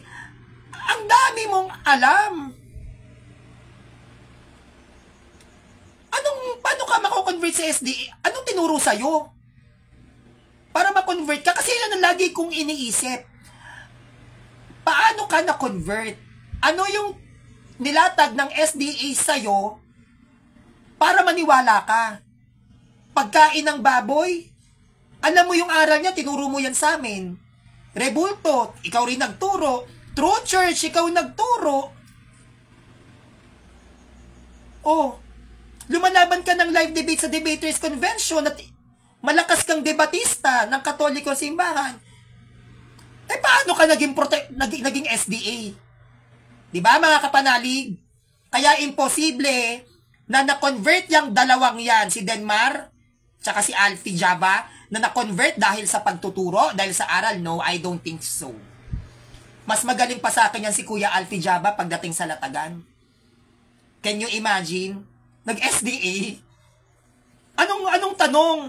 Anong tanong ng SDA sa Catholic Church ang hindi niya alam? Lahat ng turo ng SDA, meron tayong pangdepensa dyan, lalo na't kung matagal ka ng CFD. Kaya hindi ako naniniwala na na-convert kayo dahil sa mga pastor, tinuruan kayo, Hindi pagkain ng baboy? Di kayo kakain ng baboy? Lalakas nyo nga lumamo ng baboy? Hoy, Denmar, wag kang charot-charot. Paborito mo pork chop. Ang dami nyong katsaringan sa buhay. Ang dami nyong katsarutan. Sabihin nyo na lang na meron kayong personal na dahilan. Pero ako, maninindigan ako kahit nasa SDA kayo, alam ninyo na ang true church ay Catholic Church. Naggagamitan lang kayo ng sekta ng SDA. Ginagamit nyo lang yan kasi meron kayong kailangan. Pero hindi ako naniniwala na kahit na nagpo-post kayo something negative about the Catholic Church, hindi ako naniniwala na nagmumula sa puso yan. Bakit? Because you know, ever since na ang mga doctrines ng Catholic Church ay valid. Yan ang pinakamasakit na kalagayan na ayokong mapuntahan. Yung makinig ka sa mga aral ng SDA na lumalaban naman yung kalooban mo. Yan ang ayoko. Para kang nagmahal, para kang nag-asawa ng babaeng hindi mo mahal. Ang tawag dyan, pikot. Pikot. Kaya ang nangyayari ngayon dyan, dahil nandiyan kayong dalawa, mga abnormal kayo, ang nangyayari dyan ngayon, naggagamitan lang kayo. May napapala kayo sa SDA, may mapapala ang SDA sa inyo. Ano napala ng SDA sa dalawang to? Anong napala? Popularity. Siyempre, ang sasabihin niyan, uy, dating Vice President ng ganito, dating National Luzon Organizer yung ganito, nakuha natin nun, napabalik natin ng kaanib, oh. Yun yung napala nila. Kasi pwede yung gamitin pang-commercial sa iba't ibang mga tao. Pero hindi ka, papayag kayo na sila lang may mapapala? Come on! Come on! Papayag kayo? Ako, kung titignan ninyo, hindi naman ganun kalakihan o hindi naman ganun kagandahan yung pinagkakakitaan ko. Totoo. Pero bakit ako nakakasurvive? Dahil maraming nagmamahal sa akin. Denmar at Alfie, kung dumating man kayo sa financial struggles, bakit hindi kayo nakakasurvive? Dahil ang pagiging CFD ninyo ay ginagamit lang ninyo sa personal ninyong interes. Hindi nararamdaman ng tao ang pagmamahal ninyo talaga sa simbahan. Dahil kung nararamdaman ng tao ang pagmamahal ninyo sa simbahan, may magmamalasakit sa inyo. Bakit walang nagmalasakit sa inyo? Dahil nararamdaman ng tao na hindi kayo totoo. Mararamdaman yan ng tao kung paano ka magsalita, kung paano mo i-deliver yung mga aral ng simbahan, sa reaksyon mo, sa boses mo, at sa damdamin mo, nakikita ng tao yan kung totoo ka o hindi. Bakit walang nagmalasakit sa inyo? Kasi ginagamit nyo lang ang CFD para palakpakan kayo. Nagtagumpay ba kayo? Pinapalakpakan ba kayo? Hindi. May posisyon? Oo. Kilala ba? Hindi. Kasi, puro na lang kayo sa personal nyong interes. Wala kayong pinagkaiba sa mga sulpot na founder na nagtatag ng iglesia para yumaman.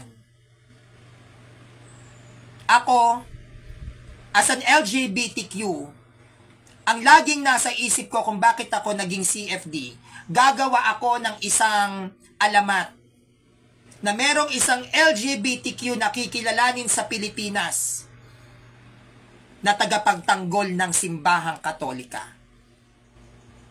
Yan ang isa sa dahilan kung bakit nagpapatuloy ako as CFD. Gusto kong kilalanin sa buong Pilipinas na merong isang bakla na kayang ipagtanggol ang simbahan para magbigay inspirasyon at lakas sa lahat ng nasa LGBTQ community para matigil na ang pesteng discrimination na yan sa loob mismo ng simbahang Katolika sa Pilipinas. Dahil nagkakaroon ng mga matitinding discriminations sa pagdating sa LGBTQ sa iba't ibang Catholic organizations, gigibain ko yung ganyang klaseng mentalidad. Kaya tayo tinatawag na utak talangka. Kahit na alam nyong magaling, alam nyong matalino, dahil lang sa bakla, hindi nyo binibigyan ng pagkakataon na lumago at umunlad. Kaya ako nagpapatuloy sa ganito. As an LGBTQ community na nasasakop, patutunayan ko sa buong Pilipinas, sa lahat ng mga Katolikong dumidiscriminate ng LGBTQ, mapa-organizations man o gawaing simbahan. Ako si Sanrio ang babasag ng ganyang mentalidad. Porkit straight na lalaki, magaling. Si Sanrio, bakla, salot. Straight na lalaki si Alfie Jaba. Nagsulpot. Lalaki bang matatawag yon? Mas bakla pa siya sa akin. Ang tunay na lalaki may paninindigan. Ang tunay na lalaki may bayag. May bayag ba? Ang isang depensor ng simbahan na talikuran mo ang sarili mong pananampalataya. Ganun ba ang definition ng pagiging isang tunay na lalaki, ang hindi ka manindigan? sa kung ano ang pinaniniwalaan mo. Denmar Santiago. Oh, lalaki yon. Mga CFD na panaylait sa akin. Lalaki yon. Si Denmar Santiago. Tumalikod sa simbahan. Lalaki ba yon? Ganun ba ang tunay na lalaki?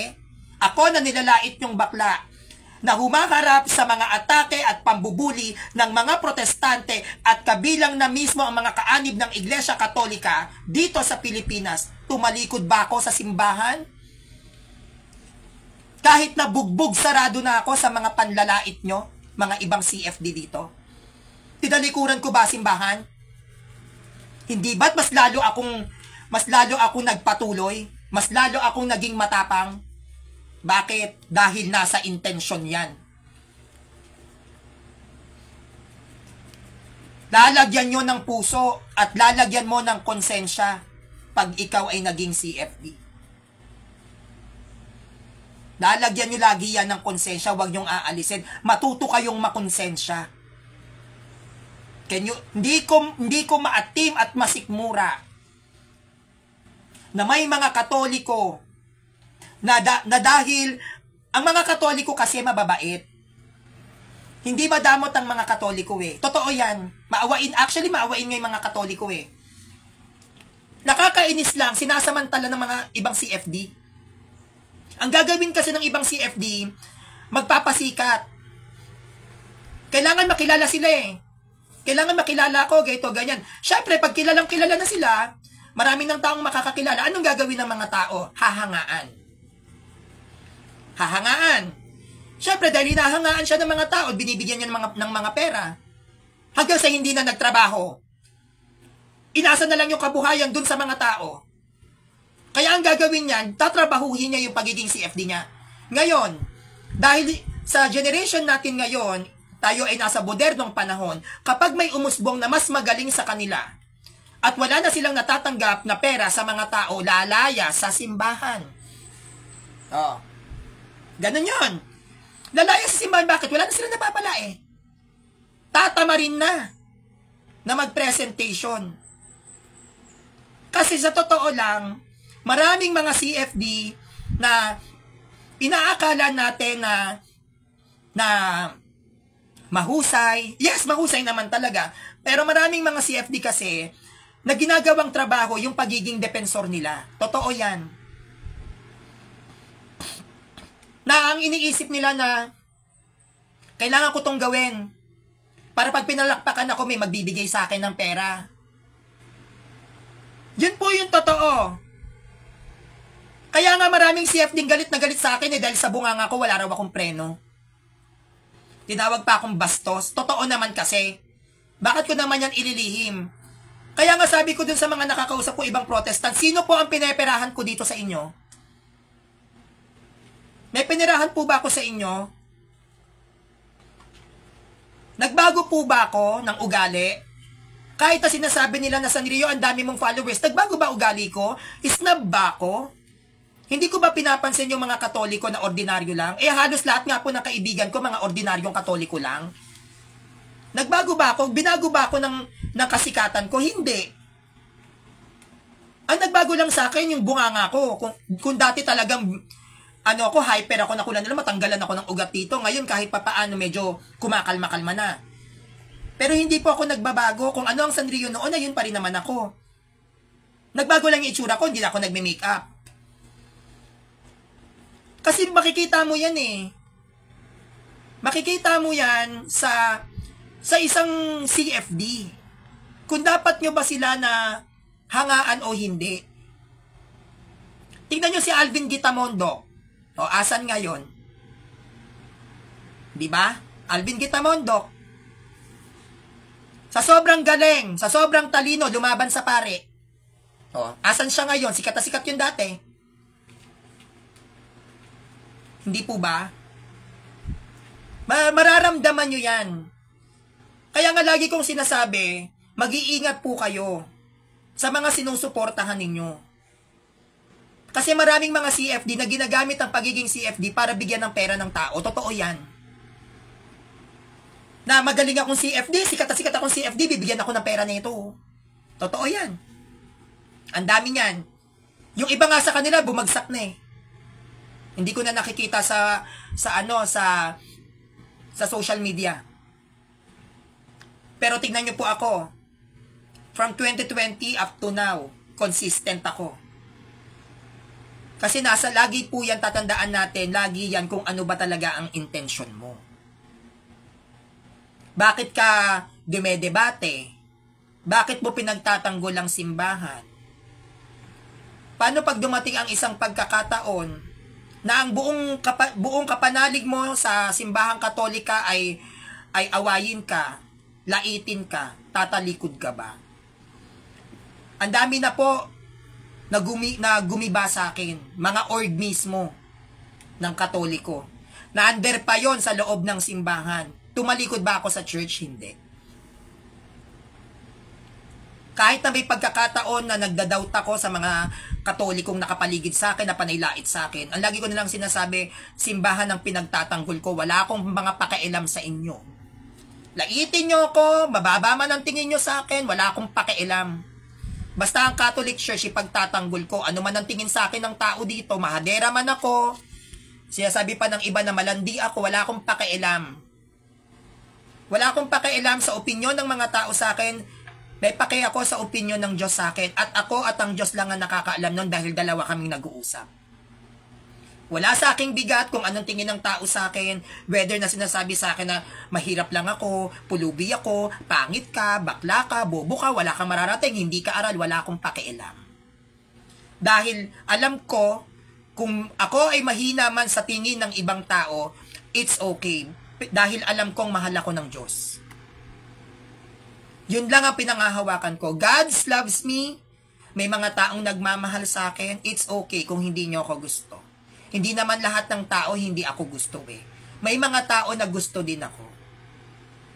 May mga taong mahal din ako. Kung hindi nyo ako mahal, it's okay. Kung sa tingin nyo wala akong mararating, it's okay. May mga tao namang naniniwala na may mararating naman ako kahit papaano. So doon ako sa kanila. Doon ako sa mga taong mahal ako, sa sinusuportahan ako. Kung magsama-sama man kayong mga toxic kayo, sa tingin ninyo, mapupunta kayo sa langit, sa ganyang pagtingin ninyo, pagdating sa akin, it's okay. Walang problema doon. Hindi po ba? Kaya, dyan sa mga usapin na yan, na mga na-convert, na mga CFD, hindi ako naniniwala dyan, na-convert sa aral. Anong aral? Diba? Yun po yung iisipin nyo, batikang CFD na yon. Mga batikan yan. Sa aral ng SDA sila na-convert. Kasi pag na-convert, meron silang nilatag na doktrina na mali ang simbahan. Kaya ka na-convert, diba? Kaya ka mako-convert kasi meron aral ng SDA na hindi napapanindigan ng simbahan. Anong aral yun? Saang aral sila na-convert? Anong topic ng SDA? Para mag-SDA sila. Siyempre, magta-topic yan. Parang si Felix Manalo, di ba? Nung yan ay pumasok ng SDA, na-convert siya dahil sa baptism. Sa baptism. Dahil sa paglulubog. Doon siya na-convert, kaya siya nag-SDA. Tapos, tinalo pa siya mali. Kaya naging SDA si Felix Manalo dahil natalo siya sa debate. Magaling na pastor ng SDA, tinalo si Felix Manalo sa debate. Ang paksa nila binyag. Kaya yan nag-SDA. So, ibig sabihin, nag-SDA itong dalawang batikang CFD na to, natalo sila sa debate. Anong topic? Saan sila matatalo? Di ba magtataka kayo na batikan CFD, sikat na CFD na convert sa SDA, saang aral?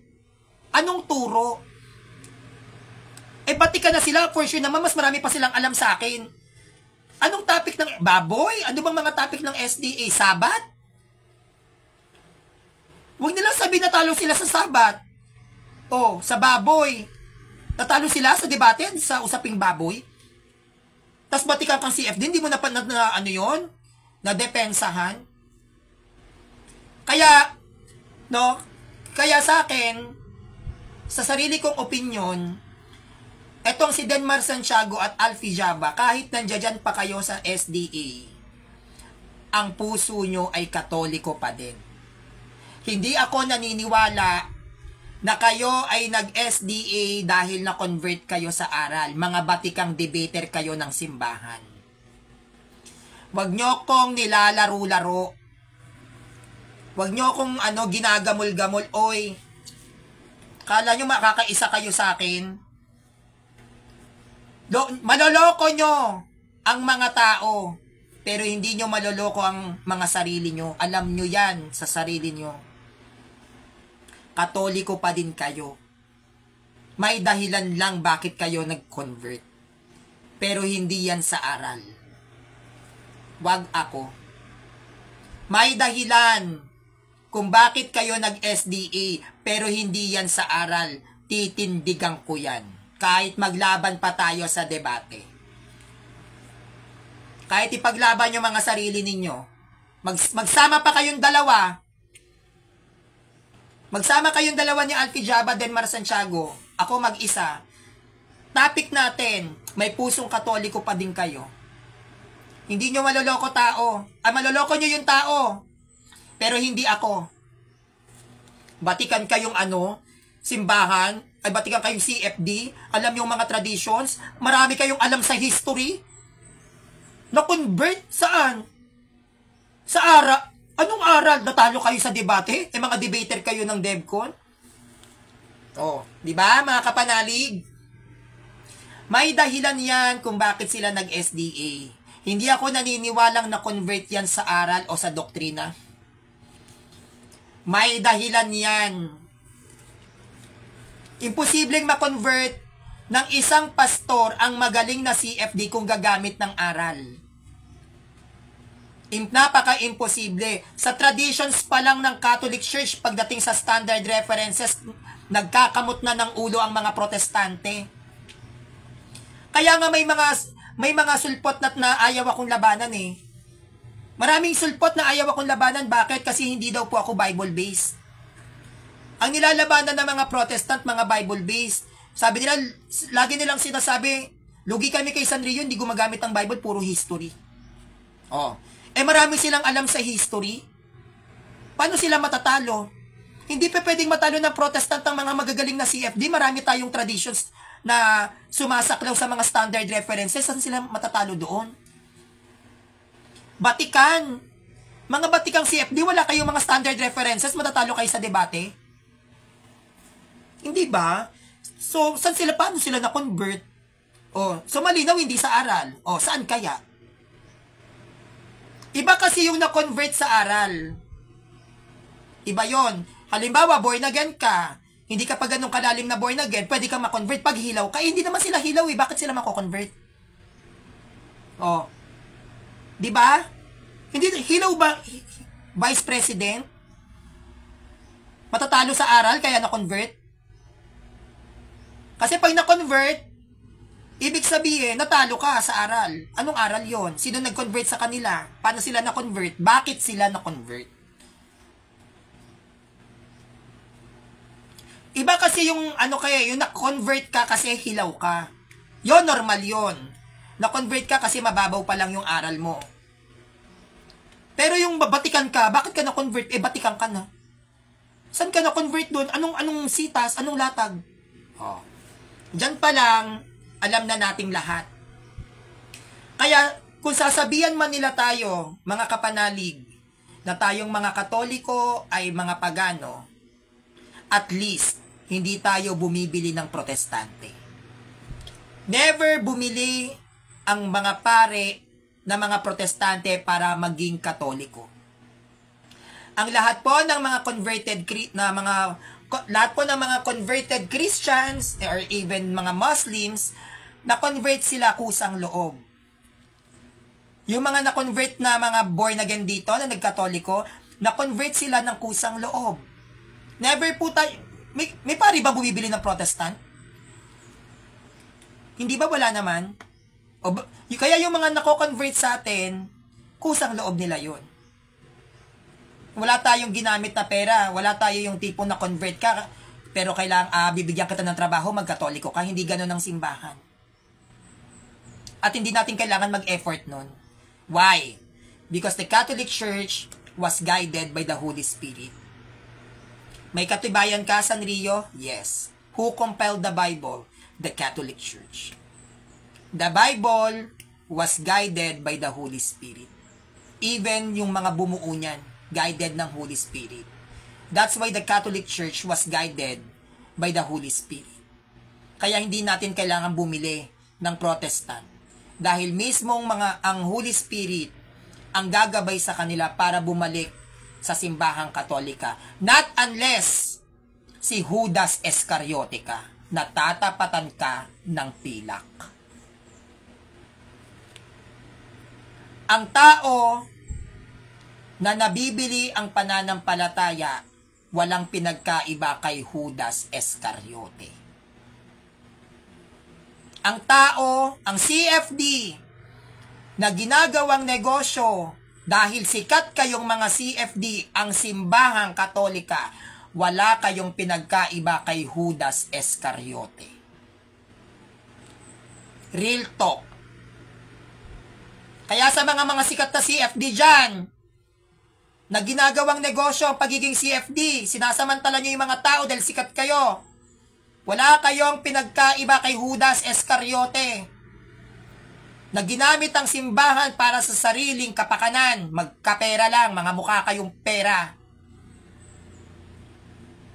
Mahiya kayo. Sa mga Katolikong nagtatrabaho, ang kakapal ng mga mukha nyo. Kung ang mga Katoliko ay magbigay man sa inyo, ibalik ninyo ng siksik, liglig at umaapaw. Ibalik ninyo sa pamamagitan ng pagtuturo.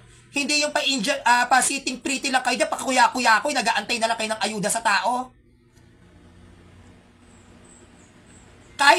Hindi porket na wala tayong sinasahod sa pagiging CFD, ay gagawin na nating gatasan ang mga taong humahanga sa inyo. Ginagawa nyo palabigasan ng mga tao, sinasamantala nyo yung mga kahinaan nila dahil lang sa hinahangaan kayo, ang kakapal naman ng mga mukha nyo. Mag-lecture kayo ng mag-lecture ng walang kapalit. Ako nga ay halos araw-araw akong nagla-live. O, kung hindi dito, kay Kuya Jando. Bukod pa yung pagla-live debate ko. Nagre-reklamo ba ako sa tao na, oy, kayong mga Katoliko kayo, live ako ng live, di nyo ko niluludan? Gumanon ba ako sa tao? Sinabihan ko ba yung mga tao dito na, oy, kayong mga Katoliko kayo, panay palakpak kayo sa akin dito, hindi nyo man na naisip, naglulud ako? Hindi. Bakit? Kasi gusto ko ginagawa ko. Masaya ako sa ginagawa ko. May mapapalaman kayo o wala. Kapag ikaw ay tumindig bilang isang CFD, panindigan mo. Huwag niyong gatasan yung mga Katoliko. Ang kakapal ng mga pagmumukha talaga nitong mga to. Makikita yan kung desidido ka at kung gusto mo yung ginagawa mo. Sa papaanong paraan, kung paano mo pinapakita sa tao, ako araw-araw. Tignan nyo nga kung ilang videos ko meron dyan sa YouTube channel ko. Libo. Thousands na yung uploaded videos ko sa YouTube channel ko. Dahil araw-araw akong nagla-live, minsan twice a day pa. O, bukod pa yung trabaho ko kay Kuya Jando, pag nagla-live ako doon, meron pa akong naging debate sa punto por punto. Open ako sa lahat ng platform. Nagsabi ba ako sa kanila, nabigyan nyo ako ng panload? Nabigyan nyo akong pera? Oh. May mga Katoliko na pinasukan ko ng presentations, nagtaasan mga followers. Sinabihan ko ba sila, o tumaas ang followers mo dahil kay Sanrio? Money down. Hindi. Lahat ng ginagawa ko sa simbahang Katoliko, libre. Libre yan. Nagbibigay ako ng mga libro. O yung last na Radio Veritas, may libro akong mga binigay. Tanungin nyo sila kung hiningian ko ng pera. Nagbibigay ako ng mga rosary. Kahit noon pa. Libro, rosary, religious items para sa mga kabataan. Tanungin nyo sinong siningil ko. Nagbigay ako ng t-shirt. AMS t-shirt, galing nyo sa pinaghirapan ko. Sa mga tao, libre yon. Tanungin nyo kung siningil ko sila. Kasi ang gusto ko, makatulong sa gawaing espiritual. Yon ang goal ko. Hindi tayo dapat nagpapatalo sa sulpot. Para hindi tayo matalo sa sulpot, dapat maging malakas ang mga kapanalig kong Katoliko. Magiging malakas ang mga kapanalig kong Katoliko kapag nag-live na ang Sanrio. Pag nag-live na ang Sanrio, yan, nagkakaroon ng idea ang mga Katoliko, ay ganito pala turo Sanrio. O, di lumalakas ang loob. O ngayon, naaapi pa ba kayo? Hindi na. Kaya pa ba kayong apihin ang mga sulpot na yan? Hindi na. Palaban na kayo ngayon. Kaya makikita nyo ang dedikasyon ng isang CFD kung paano niya ipinapakita sa inyo ang pagiging CFD niya. Kung yan ba ay ginagamit niya lang sa personal niyang interes o naninindigan siya na CFD talaga siya. Kaya pag-aralan ninyo yung mga iniidolo ninyo. Hindi masamang magbigay. Hindi masamang tumulong. Pero dapat alam din natin kung sino yung dapat natin bigyan ng pasasalamat. Dahil minsan ng ibang mga Katolikong mababait at hindi madadamot, inaabuso ng mga mapagsamantalang magagaling na mga CFD ito. Yan, si Denmar Santiago, nagtatag ng GC yan, nangihingi ng GCash. Sa AMS dito na grupo ko, mga nandito nanonood, humingi ba ako ng GCash sa inyo? Nanghingi ba ako ng pera sa inyo? Ng load?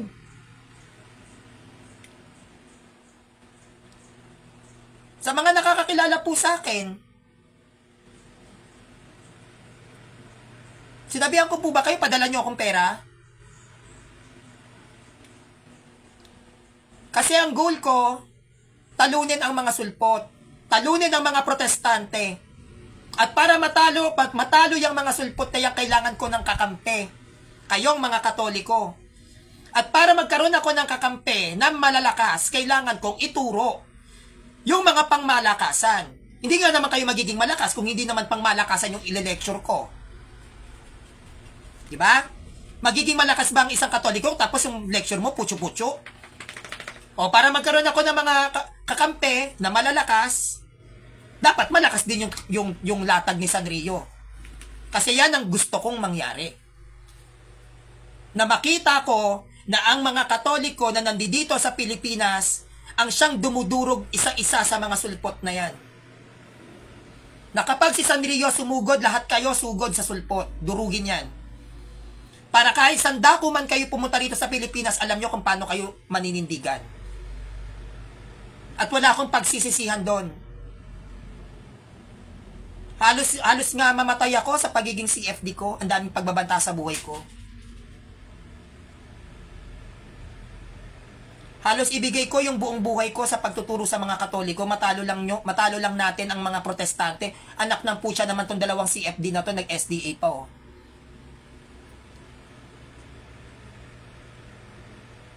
Anong klaseng mga ano to? CFD to. Kakahiya. Bilang isang CFD, nahihiya ako sa mga pinaggagawa nila. Kaya lagi, yan yung nagpa-realize sa akin eh. Ngayon, sa mga CFD, tinatawag akong bakla-bakla, walang baklang CFD.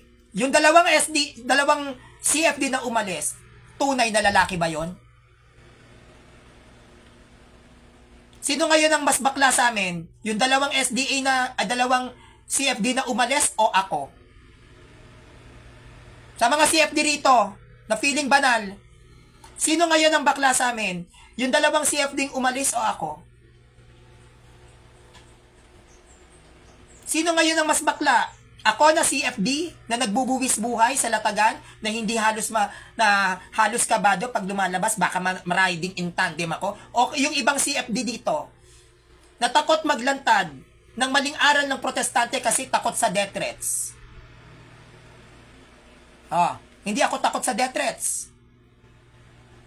Nagbabiyahe pa nga ako mag-isa. Pero maraming Katoliko na nagsasabi sa akin, naku, Sanrio, hindi ko kayang ganyan latagan mo, baka mapahamak ako. O, sino ngayon ang mas bakla? Pag sinabi bang bakla, duwag? Yun ba definition ng bakla?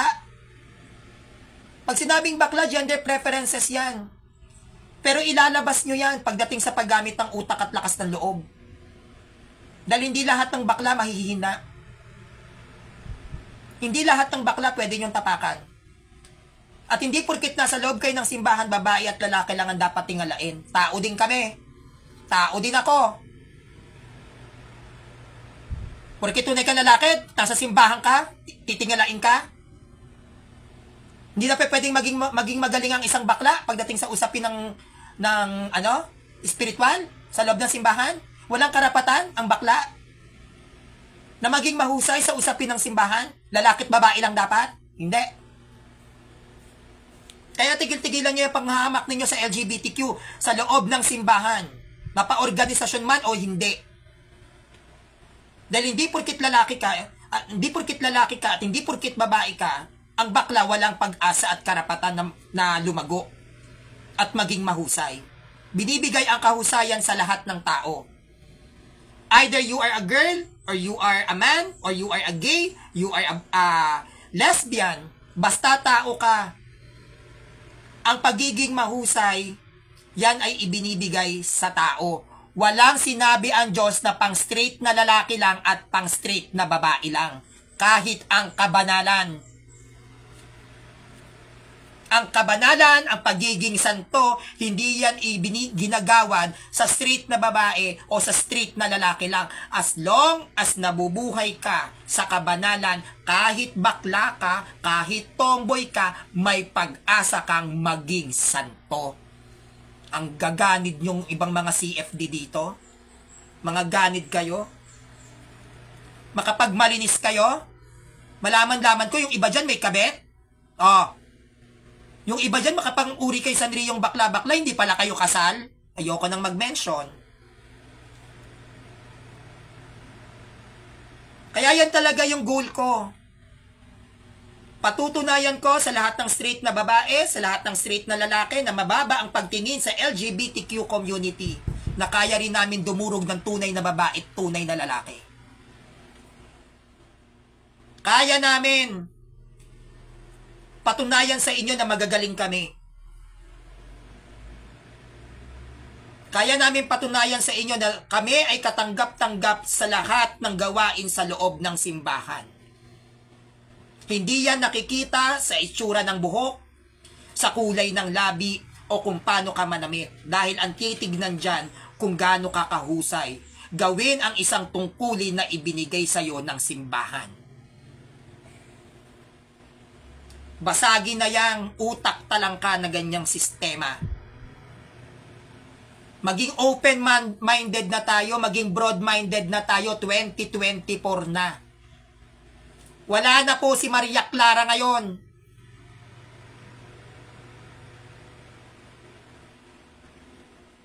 Kaya wag kayong magmamalines sa ibang CFD rito at sa mga ibang CFD din na magagaling, wag nyo naman gamitin yung tao, utang na loob naman. Wag nyong gatasan, wag nyong anuhan. Pag minahal kayo ng isang tao at dahil sa tuwa sa'yo, binibigyan kayo, aba, lakipan mo, suklian mo ng mas magandang latagan. Iparamdam mo sa kanila na yung pagsuporta mo sa akin, hindi mo pagsisisihan dahil mas paghuhusayan ko pa. Hindi yung binigyan ka, tinulungan ka, kukuya-kuyakoy na lang, ano asa-asa na lang tayo dyan? Ano asa-asa na lang sa bigay, tulong? Papatunaya mo doon sa mga sumusuporta sa inyo na hindi ka magsisisi sa pagsuporta mo sa akin. Kasi yon ang pinararamdam ko sa lahat ng tao. Sa mga sumusuporta sa akin, hindi mo pagsisisihan ng pagsuporta mo sa akin. Ganun lang yon. Mahalin mo ang sumusuporta sa inyo. Pag minahal mo yung mga sumusuporta sa inyo, mamahalin din nila kayo. Kaya kapag dumating ka sa isang pagkakataon na nasa matindikang pagsubok, nandiyan sila. para suportahan ka. Ganun lang kasimple pag ikaw ay nagkakaroon na ng pangalan. Hindi yan nilalagay sa ulo. Na dahil marami akong followers, isnabera na, kasi maraming pumupuri sa'yo. Hindi mo napapansinin yung mga kabataan na wala namang pangalan, ia-approach ka. Sabi mo, sige, busy ako. Yung iba naman, hindi na talaga nila pinapansin. Porket ba sikat ka, ganun ka? Mahirap kang i-reach out ng mga tao, hindi ako ganun. Hindi ako ganung klase. Pero maraming CFD ganun ang ugali. Sumikat lang, pinag-uusapan, nalunod sa papuri ng tao. Hindi na pinapansin yung mga tao. Bakit? Sikat ako eh. Mali yun. Kahit saan kadali ng Diyos na pwesto o na upuan, matuto ka pa rin lumingon sa pinanggalingan mo. Dahil yung mga tao na nangangailangan sa'yo ay nasa likod mo, kaya lumingon ka. Hindi yung ang concentrations ng utak mo dahil mataas ang followers mo, nakatingala, mapupuntahan din kita. Hindi. Habang umuunlad ka, lagi niyong tatandaan na ang mga taong nangangailangan sa inyo bilang mga CFD kayo ay nasa likod. Lumingon kayo doon sa likod. Hindi puro kayabangan, kahanginan, mga piling celebrity. Mga piling nyo, mga artista kayo na kapag lumabas kayo, pagkakaguluhan kayo ng tao. Mali yun. Matuto tayo, lagi tayong bumaba. Kaya nga ako eh. Diba pag nagla-live ako, tignan nyo naman yung tsura ko ngayon, no? Diba minsan nakaganon pa, kakatapos ko lang maglaba? Pinakikita ko lang din sa inyo na kahit nagkakaroon ako ng mga followers, normal na tao pa din ako pa din si Sanrio. Kaya wala akong pakialam sa itsura ko. Kung kagigising ko lang, di ba minsan nagla-live pa ako, kagigising ko lang. Imagine niyo, kagigising ko lang, nagla-live ako, bakit ang nasa isip ko, simbahan. Pagdilat ng mata ko, ay magla-live ako, simbahan. Oh. Di ba?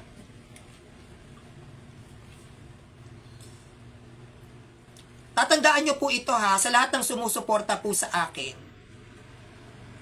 In love po ako sa Catholic Church. Obsessed na ako sa simbahan. The more na nag-aaral ako, the more na naglalatag ako ng presentations, the more na mas lalo akong na-e-excite na alam kong mas marami pang aral ang simbahan na hindi ko pa alam. Na-e-excite ako sa pakiramdam na malaman ang history ng Catholic Church. Kaya ganito ako pagdating sa presentations, ganito ako maglatag dahil in love ako sa simbahang Katoliko. May followers man ako o wala, hindi ako titigil sa ginagawa ko. Noon, nagla-live ako, ang nanonood lang sa akin, 5, 6. Hindi pa ako umaabot ng 100 views. Pero araw-araw na akong nagla-live. Hindi pa ako kinikilala ng tao, ang dami pang nagagalit sa akin noon, pero araw-araw akong nagla-live, nagtsatsaga akong kausapin yung sarili ko mag-isa. Kaya nung nakilala ko sa page ni Kuya Jando, nung una, yung iba siguro matutuwa kasi nga 100,000 yung views. Hindi ako natuwa. Natakot ako na baka hindi ko maibigay ang expectations ng tao. Kung sila natutuwa sila na pinapalakpakan sila ng tao, ako natatakot ako. Kasi baka hindi ko maibigay yung expectations ng mga pumapalakpak. Kaya pag ako nagla-live, lagi kong ibinibigay dyan yung best ko. Pinaghahandaan ko yan. Kasi gusto ko na yung pagpalakpak ninyo kay Sanrio sulit. Yung tipong pumapalakpak ka kasi masaya ka. Yung hindi naman ako yung pinapalakpakan nyo eh. Yung tipong mapapalakpak ka kasi, ay ang taray tama, yes! Mapapalakpak ka sa simbahan na tama ang Catholic Church, yung ganon. Yung i-cheer nyo, yung simbahan, hindi ako. Yan ang Sanrio. Kapag ako naglalatag, gusto ko yung nakikita ninyo, hindi ako, kundi yung simbahan. Yung papasok sa utak ninyo kapag nakikinig kayo sa akin, panalo ang simbahan, hindi panalo si Sanrio. Kasi, ayun din naman po kasi yung nararamdaman ko eh. Na kapag ako nagla-live debate o nagpe-presentations, ang iniisip ko is, kailangan kong maitaas ang simbahang Katolika. Kaya alam ko na yung iba dyan napapapalakpak, yung iba dyan talagang tawang-tawa o tuwang-tuwa, natatawa kayo or natutuwa kayo kasi napapanindigan natin yung doktrina natin. Diba? Kumbaga, nadedepensahan natin ng mas matibay. Kaya ang pinapalakpakan nyo doon, yung pagkabutata ng mga sulpot. Hindi naman ako eh. Napapalakpak kayo, butata yung sulpot oh. Butata yung kalaban ni Sanrio. Yun, kaya kayo napapalakpak. At yun naman din yung gusto ko.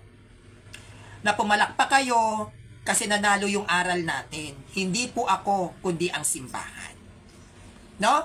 So, sana po ay natuwa kayo sa live natin ngayon, no? At mag-iingat po kayong lahat. Bukas, Lord's Day, magkakaroon ako ng live debate, 5 p.m. sa isang SDA na naghamon sa akin. Ang paksa namin is, sino ang tunay na sugo? Si Ellen G. White o ang kaparian ng simbahang Katolika? Bukas po yan, 5 p.m. Sunday, si Giler Pacana. Si Giler Pacana ay isang debater ng Seventh-day Adventist. At magaganap po ang aming debate sa Russia TV at sana po ay manood kayo. Meron na naman tayong bagong babardagulen, dasulpot, no? Talagang ilalaban ko at ibibigay ko yung best ko dito dahil nakakadalawa na sila. Dalawa na yung nakukuha nila sa atin, no? So, hindi pa pwede ito. So, maghaharap kami. Patutunayan niya na ang tunay na sugo ay si Ellen G. White. At patutunayan ko na ang tunay na sugo ay ang mga kaparian ng simbahang Katoliko. So, yun lang po. Maraming salamat and please subscribe on my YouTube channel, Sanrio TV. No, maraming salamat sa pag-support ng mga kapanalig. Sana nag-enjoy kayo sa maiksing oras na chika-chikahan natin, no? Salamat po. God bless you. I love you.